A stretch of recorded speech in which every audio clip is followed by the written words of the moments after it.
भाजपा भ्रम और धर्म की राजनीति करते करते उसको समझ में आ गया कि अब बिहार की जनता हमारे भ्रम जाल में फंसने वाली नहीं है। भारतीय जनता पार्टी जिस तरह का आडंबर खड़ा कर रही है, जिस तरह का भ्रम खड़ा कर रही है, बिहार में वो चलने वाला नहीं है। बिहार में सभी वर्ग, सभी लोगों का समर्थन महागठबंधन सरकार के साथ है। राजनीतिक रूप से महागठबंधन सरकार का मुकाबला करें। अमित शाह जी ने जिस तरह से जादवों को अपमानित किया। नमस्कार, मेरा नाम प्रिंस मिश्रा है और आप एक न्यूज़ 24 देख रहे हैं। अभी हम लोग जो है राजद के कार्यालय में उपस्थित हैं। हमारे साथ बातचीत करने के लिए इजाज अहमद हैं, जो कि राजद के प्रदेश प्रवक्ता हैं। सर, आज भाजपा में लगभग 20 से 25 हज़ार यादव समुदाय के लोग सदस्यता ले रहे हैं भाजपा का। क्या लगता है आपको? देखिए, भाजपा भ्रम और धर्म की राजनीति करते करते उसको समझ में आ गया कि अब बिहार की जनता हमारे भ्रम जाल में फंसने वाली नहीं है। भारतीय जनता पार्टी के नेताओं को सबसे पहले ये जवाब देना चाहिए कि अमित शाह जी ने जो पटना आकर के, बिहार आकर के जिस तरह से यादव समाज को अपमानित करने का काम किया और जिस अपमानजनक भाषा का इस्तेमाल किया जातिगत गणना के संबंध में, उस पर उनको स्पष्टीकरण देना चाहिए भारतीय जनता पार्टी के नेताओं को कि क्या अमित शाह जी के बयान के उपलक्ष्य में इन लोगों ने इस तरह का आयोजन किया है, या अमित शाह ने जो अपमान किया है उस अपमान को आप जनता के बीच में किस तरह से ले जाना चाह रहे हैं, इसको स्पष्ट करना चाहिए भारतीय जनता पार्टी के नेताओं को। भारतीय जनता पार्टी के पास अब कुछ रह नहीं गया है। भारतीय जनता पार्टी जिस तरह का आडंबर खड़ा कर रही है, जिस तरह का भ्रम खड़ा कर रही है, बिहार में वो चलने वाला नहीं है।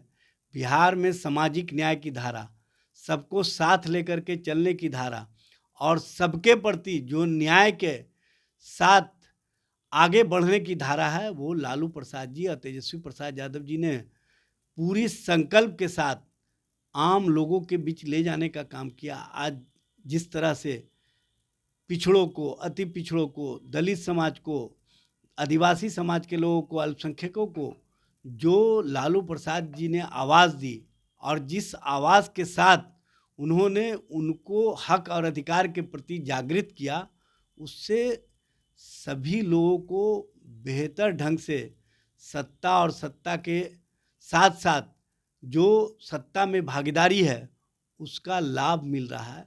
इसीलिए भाजपा खेमे में बेचैनी और बेचैनी का प्रकटीकरण कहीं ना कहीं अमित शाह जी के द्वारा किया गया और उस मामले से जनता के बीच में जो भ्रम की स्थिति फैलाना चाहती है भारतीय जनता पार्टी, वो अब चलने वाला नहीं है। भारतीय जनता पार्टी स्वयं सवालों के घेरे में है। भारतीय जनता पार्टी के नेताओं के पास कोई जवाब नहीं है अमित शाह के द्वारा जो सवाल उठाए गए हैं उसका, इसीलिए इस तरह की स्थिति खड़ा किए हुए हैं।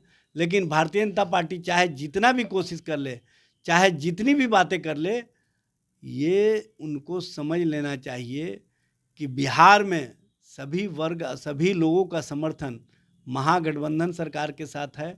माननीय लालू प्रसाद जी, माननीय नीतीश कुमार जी और माननीय तेजस्वी प्रसाद यादव जी ने जिन संकल्पों के साथ नफरत की राजनीति को समाप्त करके रोजगार परक राजनीति को बढ़ावा दिया है, नफरत की राजनीति को समाप्त करके जातिगत गणना के माध्यम से हक और अधिकार को आगे बढ़ाने का काम किया है, नफरत की राजनीति को समाप्त करके जो पिछड़े हैं, जो अति पिछड़े हैं, जो अनुसूचित जाति और जनजाति के लोग हैं, जो अल्पसंख्यक समाज के लोग हैं, उनको 65% आरक्षण की व्यवस्था बढ़ा करके की है और 10% उन वर्गों का जिनको कहीं ना कहीं सम्मान का भाव मिलना चाहिए, हमने उसको भी आगे बढ़ाने का काम किया। 75% आरक्षण की व्यवस्था के बाद भाजपा को समझ में नहीं आ रहा है कि हम किस तरह से राजनीति करें और किस तरह से राजनीतिक रूप से महागठबंधन सरकार का मुकाबला करें। इसीलिए वो इस तरह से भ्रम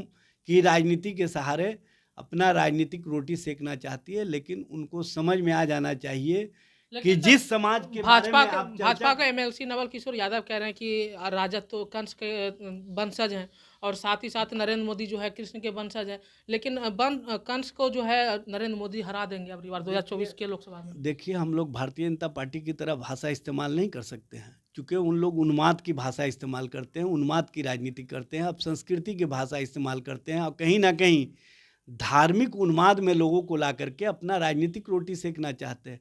मैं स्पष्टता भारतीय जनता पार्टी के नेताओं से पूछना चाहता हूँ, नवल किशोर यादव और अन्य नेताओं से पूछना चाहता हूँ कि अमित शाह के बयान पर आपका क्या रिएक्शन है, क्या सोच है, यह स्पष्ट कीजिए न। अमित शाह जी ने जिस तरह से यादवों को अपमानित किया और यादव समाज के प्रति जिस तरह से अपमानजनक भाषा का इस्तेमाल किया, उस पर इनकी क्या सोच है, ये स्पष्ट करना चाहिए। तभी समझ में आएगा कि सही में आप जिन वर्गों के प्रतिनिधित्व के नाम पर राजनीति कर रहे हैं और जिनकी बात आप करके अपनी राजनीतिक रोटी सेकना चाहते हैं, उन वर्गों के साथ जब आपके नेतृत्व ही अपमानजनक भाषा इस्तेमाल करते हो तो आप उसका मुकाबला कैसे करेंगे, ये स्पष्ट रूप से बताने का काम कीजिए। हम आखिरी सवाल लेंगे सर, जिस तरीके से आज जो है 20 से 25 हज़ार यादव समुदाय लोग जुड़ रहे हैं, क्या लगता है कि ये भाजपा का मास्टर स्ट्रोक हो सकता है 2024 लोकसभा चुनाव को लेकर के, क्योंकि यादव समुदाय तो बहुत सारा जा रहे हैं उनमें। देखिए, भारतीय जनता पार्टी अपनी पूरी पार्टी यूनिट को भी बिहार में लगा देगा न, तो 20 से 25 हज़ार लोग नहीं आ सकते हैं। और भारतीय जनता पार्टी जो भ्रम की राजनीति खड़ा करना चाह रही है, इनके साथ कोई नहीं है। और जिस वर्गों के लिए ये चर्चा कर रहे हैं, वो लोग तो उनके साथ कभी खड़े ही नहीं हो सकते हैं, चूँकि वो अपमान समझ रहे हैं कि अमित शाह ने उनको किस तरह से अपमानित किया है। अमित शाह के अपमान को कोई भी समाज का लोग नहीं भूल सकता है। और अमित शाह जैसा व्यक्ति जिसने हमेशा समाज के पिछड़े वर्गों, अति पिछड़े वर्गों, अनुसूचित जाति, अनुसूचित जनजाति, अल्पसंख्यक समाज के खिलाफ जिस तरह की भाषा इस्तेमाल करते रहे हैं, उस भाषा पर कोई भी उनके साथ खड़ा नहीं हो सकता है। भारतीय जनता पार्टी अब ना भ्रम की राजनीति कर सकती है, ना धर्म की राजनीति कर सकती है। और जिस तरह की राजनीति वो बिहार में करना चाह रही है, बिहार की जनता उनको पहले ही सबक सिखा चुकी है।